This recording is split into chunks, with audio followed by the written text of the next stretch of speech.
ইরানের পর ইসরায়েলি হামলার টার্গেট হতে পারে তুরস্ক, এমনটাই বলা হচ্ছে। এ বিষয়ে আরো জানাতে ইস্তাম্বুল থেকে আমাদের সাথে সরাসরি যুক্ত হচ্ছেন আন্তর্জাতিক সম্পর্ক বিশ্লেষক অধ্যাপক ডক্টর রহমতুল্লাহ। ডক্টর রহমতুল্লাহ, আপনাকে স্বাগত জানাচ্ছি সংবাদে। আপনার কাছে জানতে চাইবো যে ইরান পরিস্থিতির ওপর নিশ্চয়ই নজর রাখছেন আপনি, এবং বলা হচ্ছে কিন্তু যুক্তরাষ্ট্র ইসরায়েলের পরের টার্গেট হচ্ছে তুরস্ক। এটার কারণ কি হতে পারে এবং তুরস্ককে কেন হুমকি মনে করছে তারা? মধ্যপ্রাচ্যের সবচেয়ে শক্তিশালী একটি সামরিক শক্তি ছিল এবং ইসরায়েলের জন্য সবচেয়ে বড় হুমকি ছিল। ইসরায়েলের টার্গেটে যে দেশগুলো রয়েছে তার মধ্যে তুরস্ক অন্যতম এবং সবচেয়ে গুরুত্বপূর্ণ বলা যায়, কারণ ইসরায়েলের সাথে তুরস্কের শুরু থেকেই 1948 সালের পর থেকেই কম বেশি সংঘাত অথবা দূরত্ব বজায় ছিল। সর্বশেষ এরদোয়ানের আমলে প্রায় 25 বছর ধরে তুরস্কের যে নতুন নেতৃত্ব এবং পরিচয় উঠে এসেছে আন্তর্জাতিক বিশ্বে, সেক্ষেত্রে মধ্যপ্রাচ্যে তুরস্ক ইসরায়েলের জন্য বড় একটি চ্যালেঞ্জ। ফলে ইরানকে ধ্বংস করার যে প্রক্রিয়া শুরু হয়েছে, ইরানের নেতৃত্বকে শেষ করে দিয়ে ইরানকে নিয়ন্ত্রণ করার যে রাজনীতি শুরু করেছে মধ্যপ্রাচ্যে ইসরায়েল এবং মার্কিন যুক্তরাষ্ট্র, তার ধারাবাহিকতায় পরবর্তী টার্গেট তুরস্ক হতে পারে এটি নিশ্চিত করেই বলা যায়। কারণ বিকাশ পেমেন্টে 10,000 টাকার বেশি অফার, শপিং চলছে তো।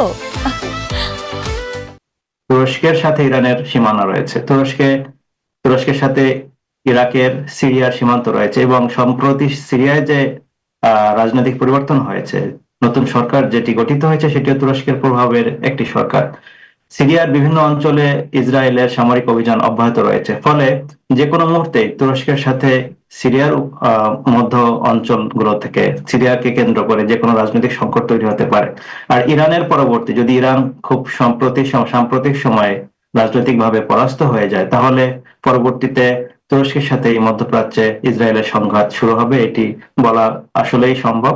কারণ ইরাকের সাথে তুরস্কের সীমান্ত, ইরানের সাথে সীমান্ত, আজারবাইজানের সাথে সীমান্ত, মধ্যপ্রাচ্যের অনেকগুলো দেশের সাথেই, বিশেষ করে সিরিয়া এবং ইরাকের সাথে সম্পর্কের কারণে, ইরানের সাথে সীমান্তের কারণে তুরস্ক একটি কৌশলগত দেশ এবং মধ্যপ্রাচ্যে তুরস্কের রয়েছে ঐতিহাসিক সম্পর্ক। সেই সম্পর্কের দিকে তাকালে ইসরায়েলের পরবর্তী টার্গেট তুরস্ক হবে, এটি বলা যায়। আরেকটি বিষয়ে খুবই গুরুত্বপূর্ণ, সেটি হচ্ছে মধ্যপ্রাচ্যকে কেন্দ্র করে ইসরায়েলের একটি বৃহৎ পরিকল্পনা রয়েছে, অর্থাৎ বৃহৎ একটি ইসরায়েল প্রতিষ্ঠা।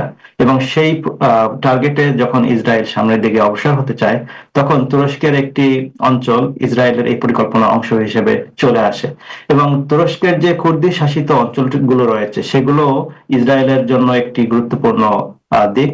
ইসরায়েল চায় মধ্যপ্রাচ্যে কুর্দিদেরকে একটি রাষ্ট্র করে দিতে, এবং সেই প্রক্রিয়াতে ইরাকে একটি স্বায়ত্তশাসিত কুর্দিস্তান রয়েছে।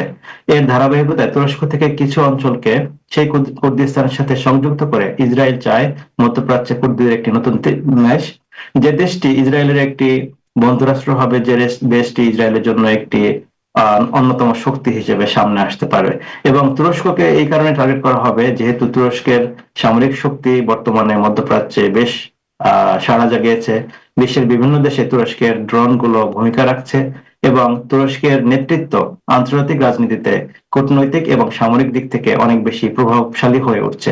ফলে ইসরায়েলের নিরাপত্তা, ইসরায়েলের রাজনৈতিক স্বার্থ এবং মধ্যপ্রাচ্যে ইসরায়েলের একক শক্তির যে প্রতিপক্ষ সেটি তুরস্ক।